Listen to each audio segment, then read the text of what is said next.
Today we are going to talk about a very controversial issue, very sensitive issue, entitlement.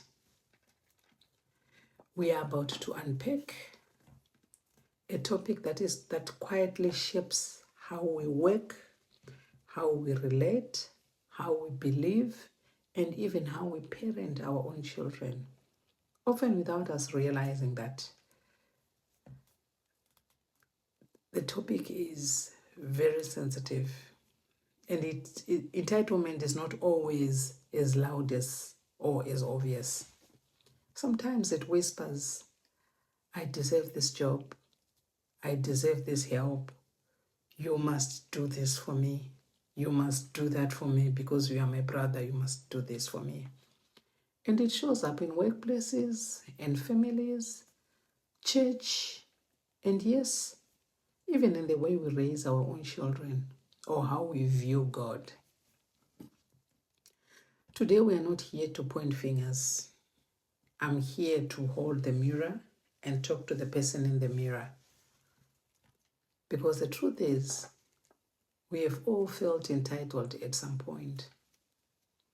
The question is, how do we then move from expectation to responsibility, from demand to gratitude, from entitlement to growth? Understanding entitlement helps us address the mentality that one deserves certain privileges or rewards or treatment not based on effort or merit or contribution, but simply because they exist or they hold a certain position in someone's life. It is the mentality that I deserve this and I don't have to earn it. It shows up in many areas of our lives. Employees expecting a promotion or a raise without consistent performance. Just because I'm a year in this company, I deserve a raise. Really? Students demand grades they haven't earned. People expecting services without participating in the system that provides them. And significantly, in relationships, where expectations can outweigh appreciation or contribution. Entitlement in relationships is the biggest killer and is one of the most damaging forms of a mindset. It can look like expecting love, expecting care, expecting for forgiveness, without reciprocating the same. Ladies, demanding emotional support, dismissing the need of the other. Believing a partner or a friend or a family member should just understand without open communication. Someone has to understand, but not you. Holding others to a very high standard that we aren't willing to meet ourselves. I want a husband with a car, yet you don't have a car.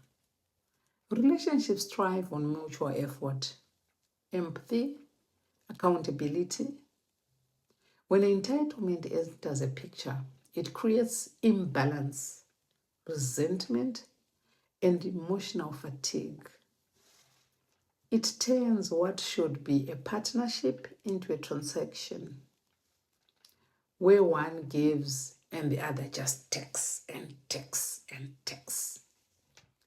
Healthy relationships ask, what can I do for you?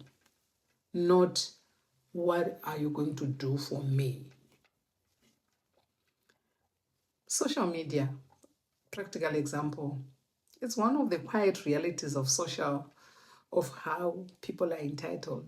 Someone will visit your page, gain value from your content, get inspired, get encouraged by your journey or your ideas, and even leave without a follow, a like, or a simple thank you.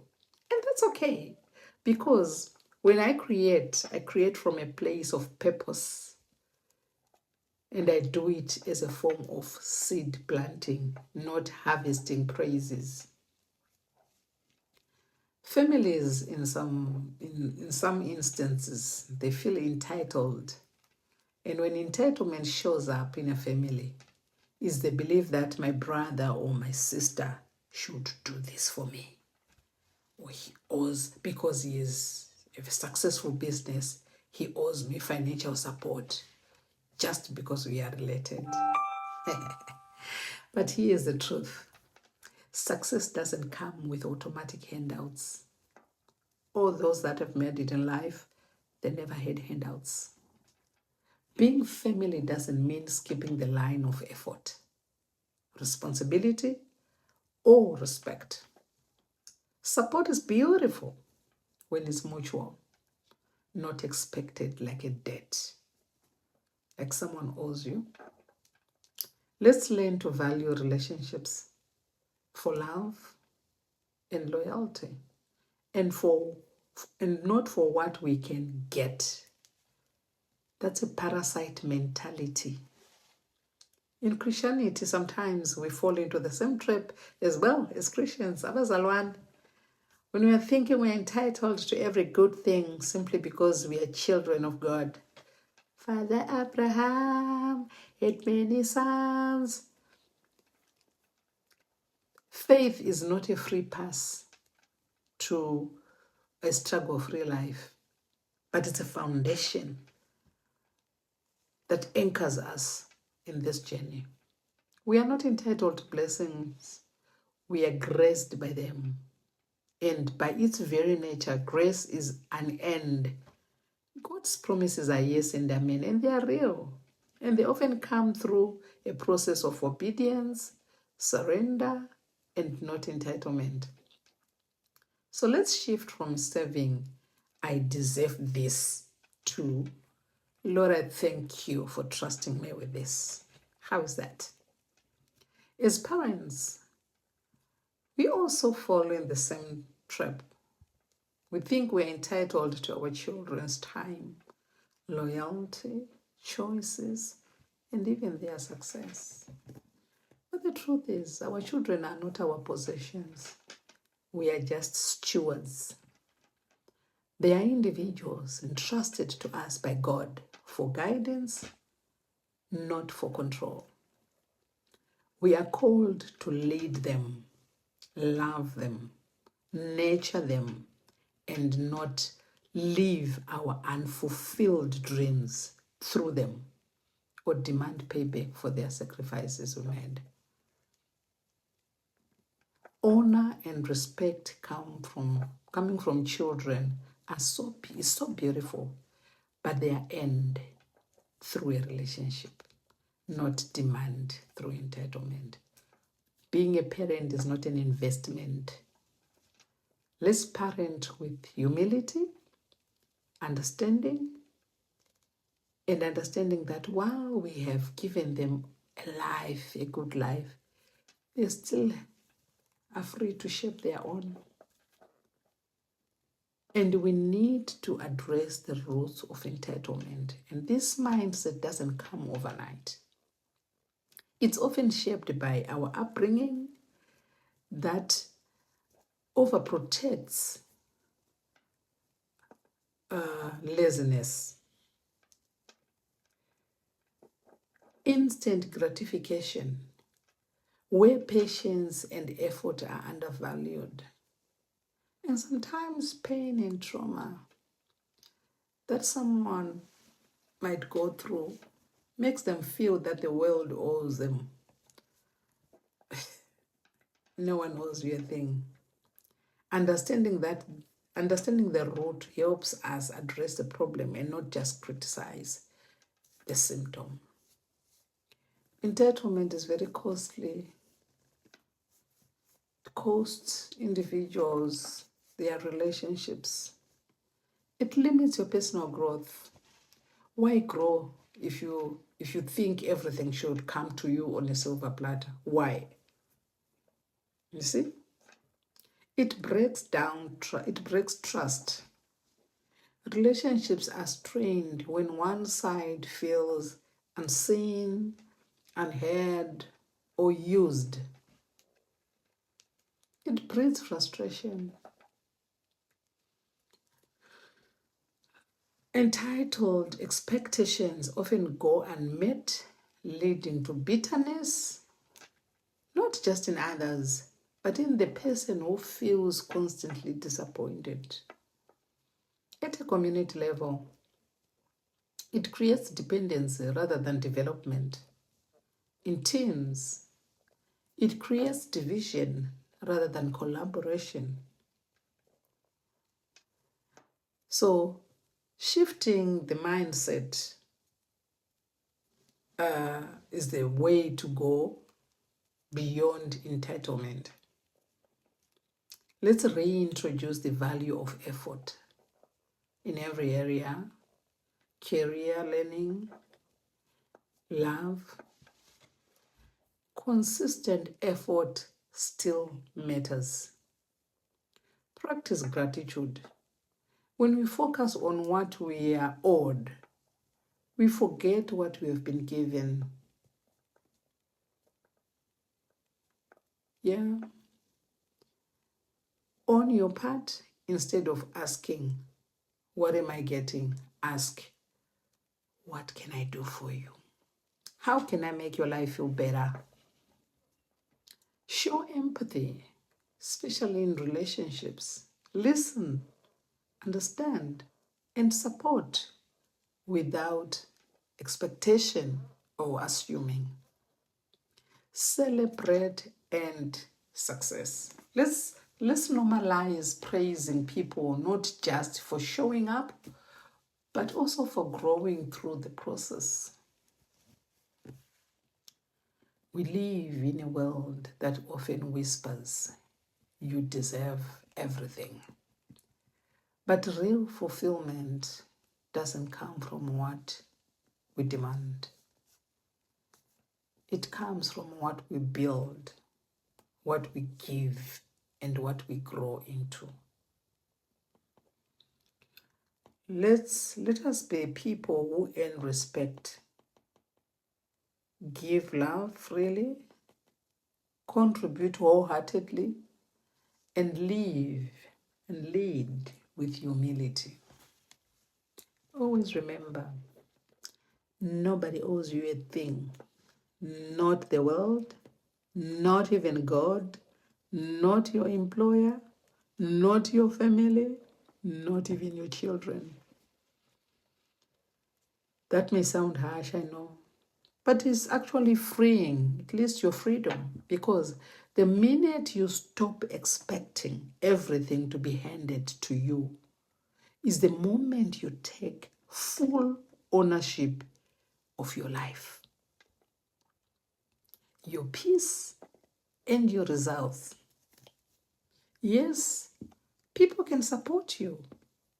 Yes, grace still exists. Yes, love and kindness do matter. Oh, yes, they do.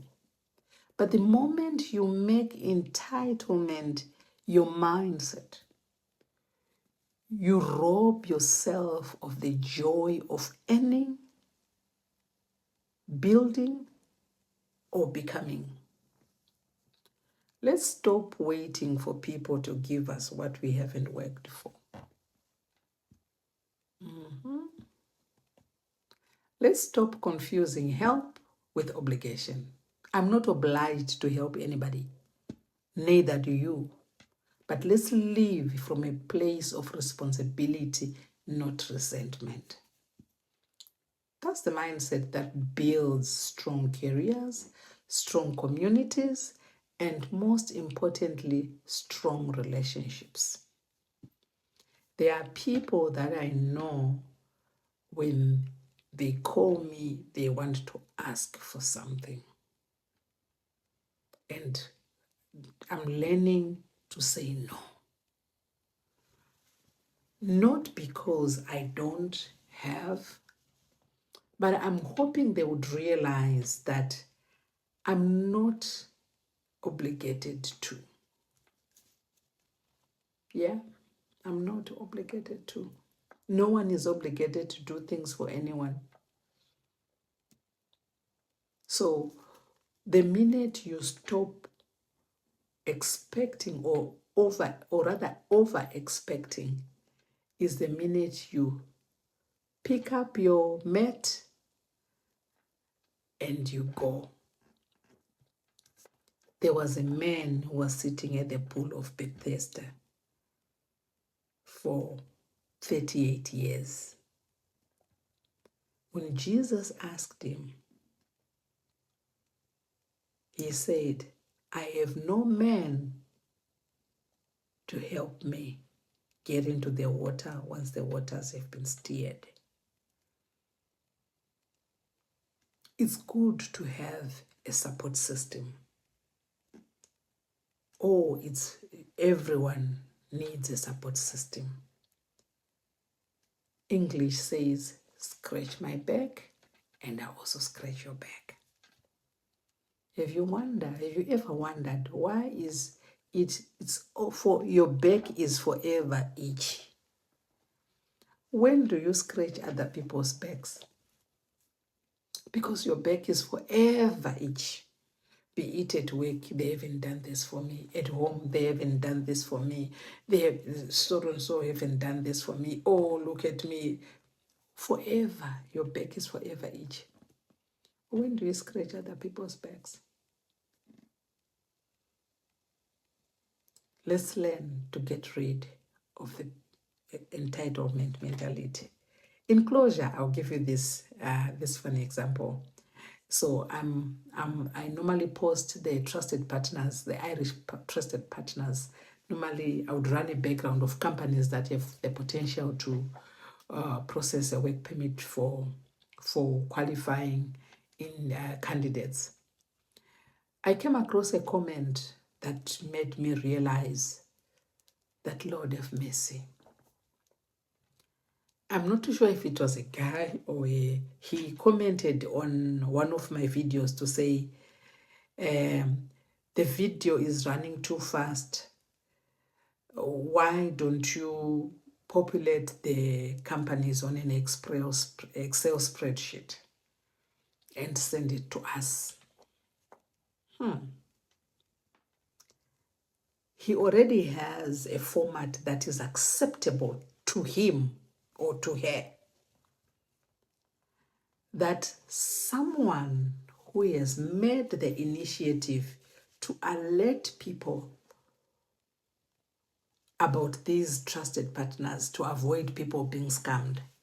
So this person has taken an initiative to raise awareness to fellow brothers and sisters, but the fellow brother or a fellow sister has a certain format that is acceptable to him or to her.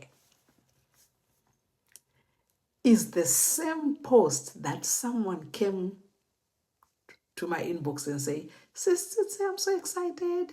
I've been invited to an interview. It's the same information.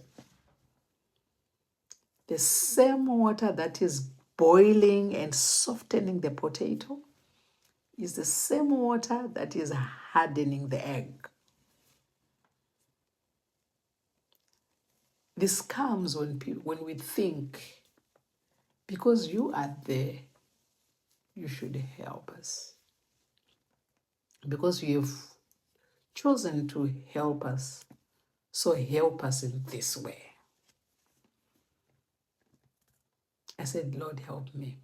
The good thing is I'm doing it from a place of purpose. But these are the things that ruin relationships. I've introduced one-on-one sessions because it's also time and effort and a lot of research admin. I said, okay, just a once-off subscription of $20 for all the assistance that one would want, for you to have my attention. It's 11 o'clock here. Here I am, I'm preparing some content to raise awareness to people, but someone is sitting and waiting to say, you must help us in this way. Entitlement deprives us of growth. Entitlement is the biggest killer. I am Amazing Grace.